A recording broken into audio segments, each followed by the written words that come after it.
Greetings, fellow citizens of Disneyland. Brickey here. This week's adventure at What's New at the Disneyland Resort. Let's explore the western end of downtown Disney and how specialized shopping may be inspiring a big change on the footprint of what we know as downtown Disney. It's the final days of the AP Pass and the AP discounts, and the audience came out despite historically windy and horrible weather.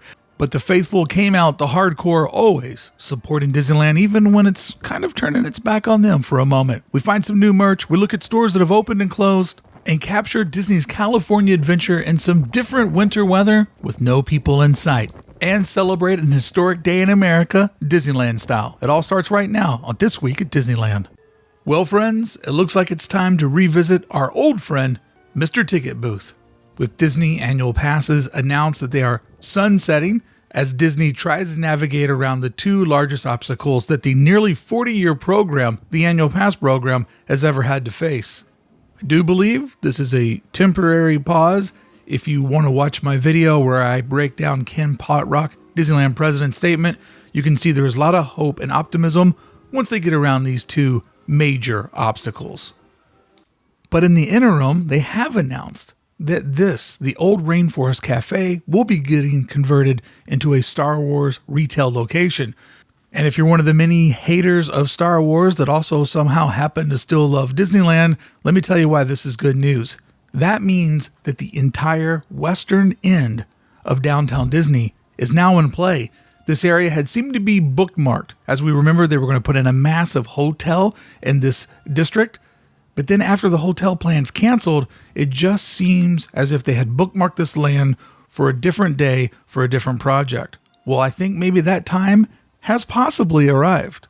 Long and the short of my theory, if everyone can't get inside of Disneyland and Disney's California Adventure due to AP passes being canceled and limited capacity due to the rules with the state of California as it pertains to COVID-19, are they going to try to make downtown Disney a more experiential destination? Can downtown Disney be a way to fulfill people like myself and possibly you that go to the park way more than what we could afford if we're buying single day passes, but still want to go to the park and live our lives magic adjacent? I'm very fascinated about this announcement and how it could be a very small part of a much bigger play, and we'll be tracking it on our weekly Disneyland Resort updates. The movie theater, in my mind, is now in play. The old AMC, this building could be demoed, could be reconverted.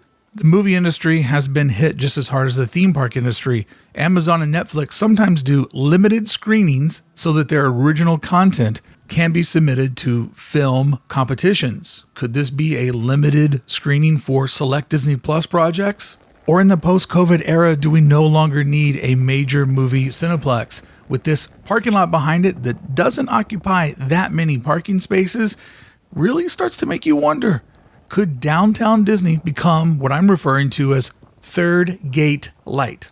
No attractions, but a third gate atmosphere, and that there will be more experiential stores, restaurants, and entertainment opportunities that if you can't quite get in to Disneyland or DCA for the day, it's a real good alternative and something that will keep many fans coming back at a pace similar to what they used to. It's just a working theory, but not the craziest thing now that one of these buildings is in play. The former ESPN zone is a massive structure.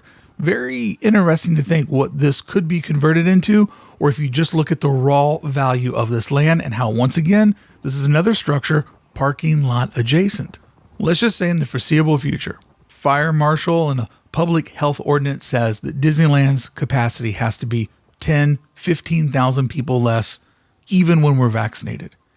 Would they try to attempt more of a Disney Springs atmosphere here at the resort? There are so many hardcore Southern California natives that Disneyland has become a big part of their entertainment culture. And just as we've seen Disneyland respond to the coronavirus times and making downtown Disney expansive into DCA, what will they do when they can't get everyone that wants to be into the parks still coming back to the resort to keep their business?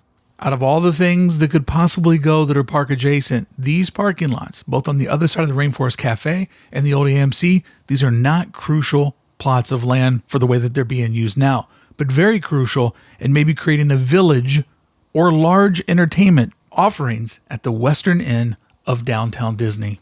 As someone who is dedicated to keep going to the park once a week, I will be so interesting to see how all of this goes and if I'm even a percentage of being right. Internally, in the center of downtown Disney, the Void has left its space. Also, the Sprinkles next door is temporarily closed. I think they just threw in the towel for this particular moment. I don't know that this is a hardcore eviction. I seriously doubt it, but it is interesting to think that you have this space that's not being occupied. And as someone who's been going to the resort weekly, the more curated shopping experiences, like the Star Wars Trading Post, these type of shopping experiences always have a line. Now, I know they're much smaller footprints, so you would say, well, it doesn't take as many people to form a line, but you can tell that the audience demand and attention is very apparent for these smaller shopping experiences that somehow blend together a little bit of entertainment with a little bit of shopping. The Disney Home Store always has a line outside of it, and what I believe that these locations really benefit from is the name Disney Home Store. People know that this is a direct extension of the brand. I had a viewer of one of the videos leave this comment that I found to be really interesting, where they claimed they've spent more money the last 5 months at Disneyland than they probably have the last 5 years. And Disney knows this, as they are currently surviving just on retail. So locations like Off the Page or Star Wars Trading Post or the return of the Wonderground Gallery or the Disney Home Store, is there a play to make more experiential shopping, more entertainment, and increase the value of downtown Disney as we get into this very odd 2 or 3 years?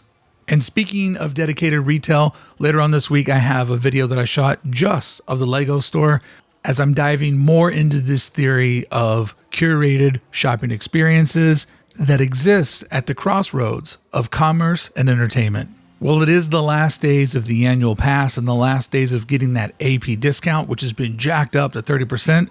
And man, did that bring back the attendance. This is miserable weather. You can see how windy it is all throughout today's video. And these are the largest shopping audiences that I've seen since the last week of holiday. Very interesting to see how the Disney AP, even in the moment of somewhat feeling stabbed in the back by Disneyland, even though it completely makes sense, still showing up, still showing their dedication, and by all means, still showing their complete love of this place and the brand that it represents.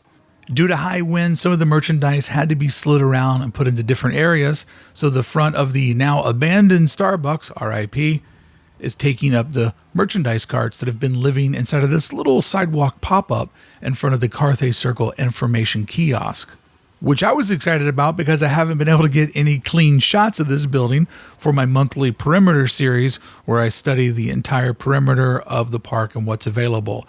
So just a little quick switch around, because we were really in some of the most severe winter weather that I've seen since the park has reopened. And by severe winter weather, calm down. I once lived in Buffalo, New York, where my wife is from, so I know real hardcore winter weather. But it was interesting to see this little mix around. And dare I say, I really enjoy these merch carts more over here because it makes the empty Starbucks look more like a store that's having a sidewalk sale versus the straight up pop-up over on the sidewalk. Here we see some merchandise that I believe would normally be sold over at Humphreys. It was interesting to see anything being sold on the sidewalk that's not holiday or Baby Yoda related. So way to go, Smokey. Definitely enjoy seeing different type of merch in the park, and also it's just refreshing to see items that don't always have to say Disneyland or be adjacent to one of the major IPs that they own. It makes it feel a little bit more real, like a real little town, when there's just merchandise that doesn't have to push the overall greater narrative of the park. So with no winds, we saw no balloons, and this little pop-up that has appeared under the Carthay Circle movie theater canopy was pretty mellow. Not a lot of sippers, not a lot of hard plastic items being pushed in these windy times. Then when we moved over to the Hollywoodland backlot, there was much less merchandise out on the footprint of the studio store, and what would have been there earlier in the day had been pushed up against the Mickey PhilharMagic studio or theater, which we all remember was originally many other themes, including my personal favorite when it was the Muppets. Gone Hollywood remains closed Monday through Thursday, but it is open during the weekends. I peeked through later on that evening after I did my live stream when the lights were on and I could look in better. It just seems like a lot of the merchandise that's repeated over at World of Disney or the Backlot Premiere Shop. We don't get a hardcore winter, but we do get a change of the seasons, and it was fun to get some footage of the park in a little bit of a different climate, a little bit of a different state. This never looks exciting when I film it, but the stair-stepping of the rocks here at the edge of Grizzly Peaks, I really love what they've done here just to create a wall, a visual barrier, so you can't see what's on the other side. But man, when I see the sun dropping down, I always imagine what it must be like to stand over on the edge of Paradise Gardens looking over at Pixar Pier. And the Chinese restaurant remains closed. I'm just going to start going with that. That'll be our inside joke. But with the roughest weather that I've seen this winter out at the resort, there was still a healthy audience of people out shopping. I always pay attention to what people are carrying in their hands, and I saw some people walking out with the big bags. So it was interesting to see at the end of the AP program that the APs are still supporting the business and still taking advantage of those last days of getting that sweet, sweet discount. This area here has become Instagram, TikTok, backdrop numero uno. This is as far as you can get away from the front gate, and I normally chill at one of these benches when I'm done filming this park update for you, and I watch a lot of content get made. All right, friends, that is everything new that I saw out at the Disneyland Resort this week, giving you some of my theories on how I think that it could reshape, looking at all the different headlines. If you enjoyed this video, please give it a thumbs up. That'll help other people find my content. And the best thing you could do is leave a comment. Be a part of the conversation. I love reading all your comments and letting you help me figure out where the audience is at and the type of coverage that I need to be doing. And to every little girl and every woman that's watching, congratulations. I bet it must feel very special to see one of your own take her seat at the White House today, representing each and every one of you, as well as all of us. Friends, I have been dying to see the U.S. flag go down for the flag ceremony, and I caught just a little bit of it. And to celebrate this very special day in America, here is some footage from the very last Veterans Day flag ceremony that took place inside of Disneyland. I have a full video of this that I'd highly recommend you to go watch, but I thought this was a beautiful way to say goodbye to you on a historic day in our great nation. And remind us all of the patriotism that Disneyland always has towards the great nation that it represents to the rest of the world.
Ladies and gentlemen, at this time and on this